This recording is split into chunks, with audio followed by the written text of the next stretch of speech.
ज्ञान की शक्ति चैनल में आपका स्वागत है। आज की इस क्लास में मैं लेकर आया हूं अपनी युवा पीढ़ियों के लिए और अपने सभी छात्रों के लिए एक बहुत ही शिक्षाप्रद ये विचार हैं। आज परीक्षाएं नज़दीक हैं और सभी छात्र लॉकडाउन में जो कि मोबाइल चला रहे हैं, टीवी और अलग अलग चैनलों पर कार्यक्रम देख रहे हैं, उन सभी से मेरा सुझाव है कि वो अब अपनी तैयारी करें और किस तरह से करें। सभी विद्यार्थियों एवं युवाओं के लिए मेरा एक सुझाव, जिस देश में वैज्ञानिकों, डॉक्टरों, इंजीनियरों, प्राध्यापकों, अधिकारियों इत्यादि को प्रतिवर्ष 10 लाख से 20 लाख रुपए मिलता हो, जिस देश के राष्ट्रपति की कमाई प्रतिवर्ष 1 करोड़ से कम हो और उस देश में एक फिल्म अभिनेता प्रतिवर्ष 10 करोड़ से 100 करोड़ रुपए तक कमा लेता है, आखिर ऐसा क्या करता है वह? देश के विकास में क्या योगदान है इनका? आखिर वह ऐसा क्या करता है कि वह मात्र 1 वर्ष में इतना कमा लेता है कि जितना देश के उच्च कोटि के वैज्ञानिकों को शायद 100 वर्ष लग जाएं। आज जिन 3 क्षेत्रों ने देश की नई पीढ़ी को मोह रखा है वह है सिनेमा, क्रिकेट और राजनीति। इन तीनों क्षेत्रों से संबंधित लोगों की कमाई और प्रतिष्ठा सभी सीमाओं के पार है। यही तीनों क्षेत्र आधुनिक युवाओं के आदर्श हैं, जबकि वर्तमान में इनकी विश्वसनीयता पर प्रश्न चिन्ह लगे हैं। स्मरणीय है कि विश्वसनीयता के अभाव में चीज़ें प्रासंगिक नहीं रहती और जब चीज़ें महंगी हों, अविश्वसनीय हों, अप्रासंगिक हों तो वह देश और समाज के लिए व्यर्थ ही है, कई बार तो आत्मघाती भी। सोचिए कि यदि सुशांत या ऐसे कोई अन्य युवक या युवती आज इन क्षेत्रों की ओर आकर्षित होते हैं तो क्या यह बिल्कुल अस्वाभाविक है? मेरे विचार से तो नहीं। कोई भी सामान्य व्यक्ति धन, लोकप्रियता और चकाचौंध से प्रभावित हो ही जाता है। बॉलीवुड में ड्रग्स, क्रिकेट में मैच फिक्सिंग, राजनीति में गुंडागर्दी, इन सब के पीछे मुख्य कारक धन ही है और ये धन उन तक हम ही पहुंचाते हैं। हम ही अपना धन फूंक कर अपनी हानि कर रहे हैं। मूर्खता की पराकाष्ठा है यह। 70-80 वर्ष पहले तक प्रसिद्ध अभिनेताओं को सामान्य वेतन मिला करता था। लगभग 30-40 वर्ष पहले तक क्रिकेटरों की कमाई भी कोई खास नहीं थी और 30-40 वर्ष पहले तक राजनीति भी इस तरह नहीं थी।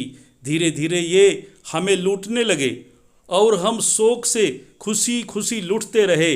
हम इन माफियाओं के चंगुल में फंसकर हम अपने बच्चों का, अपने देश का भविष्य बर्बाद कर रहे हैं। 50 वर्ष पहले तक फिल्में इतनी अश्लील और फूहड़ नहीं बनती थी, क्रिकेटर और नेता इतने अहंकारी नहीं थे। आज तो ये हमारे भगवान बन बैठे हैं। आवश्यकता है इनको सिर पर से उठाकर पटक देने की, ताकि इन्हें अपनी हैसियत पता चल सके। एक बार वियतनाम के राष्ट्रपति हो ची मिन्ह भारत आए थे। भारतीय मंत्रियों के साथ हुई मीटिंग में उन्होंने पूछा, आप लोग क्या करते हैं? इन लोगों ने कहा, हम लोग राजनीति करते हैं। वे समझ नहीं सके इस उत्तर को। उन्होंने दोबारा पूछा, मेरा मतलब आपका पेशा क्या है? इन लोगों ने कहा, राजनीति ही हमारा पेशा है। हो ची मिन्ह तनिक झुंझलाए, बोला, शायद आप लोग मेरा मतलब नहीं समझ रहे हैं। राजनीति तो मैं भी करता हूँ, लेकिन पेशे से मैं किसान हूँ, खेती करता हूँ। खेती से मेरी आजीविका चलती है। सुबह शाम मैं अपने खेतों में काम करता हूँ। दिन में राष्ट्रपति के रूप में देश के लिए अपना दायित्व निभाता हूँ। भारतीय प्रतिनिधिमंडल निरुत्तर हो गया। कोई जवाब नहीं था उनके पास। जब हो ची मिन्ह ने दोबारा वही बातें पूछी तो प्रतिनिधिमंडल के एक सदस्य ने झेपते हुए कहा, राजनीति करना ही हम सबों का पेशा है। स्पष्ट है कि भारतीय नेताओं के पास इसका कोई उत्तर ही न था। बाद में एक सर्वेक्षण से पता चला कि भारत में 6 लाख से अधिक लोगों की आजीविका राजनीति से चलती थी। आज यह संख्या करोड़ों में पहुंच चुकी है। कुछ महीनों पहले ही जब कोरोना से यूरोप तबाह हो रहा था, डॉक्टरों को लगातार कई महीनों से थोड़ा भी अवकाश नहीं मिल रहा था, तब पुर्तगाल की एक डॉक्टरनी ने खींच कर कहा था, रोनाल्डो के पास जाओ ना, इस रोनाल्डो के पास जाओ ना जिसे तुम करोड़ों डॉलर देते थे, मैं तो कुछ हजार डॉलर ही पाती हूँ। जिस देश में युवा छात्रों के आदर्श वैज्ञानिक, शोधार्थी, शिक्षा शास्त्री आदि न होकर अभिनेता, राजनेता और खिलाड़ी होंगे, उनकी स्वयं की आर्थिक उन्नति भले ही हो जाए, देश की उन्नति कभी नहीं होगी। सामाजिक, बौद्धिक, सांस्कृतिक, राजनीतिक रूप से देश हमेशा पिछड़ा ही रहेगा। ऐसे देश की एकता और अखंडता हमेशा खतरे में रहेगी। जिस देश में अनावश्यक और अप्रासंगिक क्षेत्र का वर्चस्व बढ़ता रहेगा, वह देश दिन प्रतिदिन कमज़ोर होता जाएगा। देश में भ्रष्टाचारी व देशद्रोहियों की संख्या बढ़ती रहेगी। ईमानदार लोग हाशिए पर चले जाएंगे व राष्ट्रवादी लोग कठिन जीवन जीने को विवश होंगे। सभी क्षेत्रों में कुछ अच्छे व्यक्ति भी होते हैं, उनका व्यक्तित्व मेरे लिए हमेशा सम्मानीय रहेगा। आवश्यकता है कि हम प्रतिभाशाली, ईमानदार, कर्तव्यनिष्ठ, समाज सेवी, जुझारू, देशभक्त, राष्ट्रवादी, वीर लोगों को अपना आदर्श बनाएं। नाचने गाने वाले, डरगिस्ट, लंपट, गुंडे मवाली, भाई भतीजा, जातिवाद और दुष्ट देशद्रोहियों को जलील करने और सामाजिक, आर्थिक और राजनीतिक रूप से बायकॉट करने की प्रवृत्ति विकसित करनी होगी।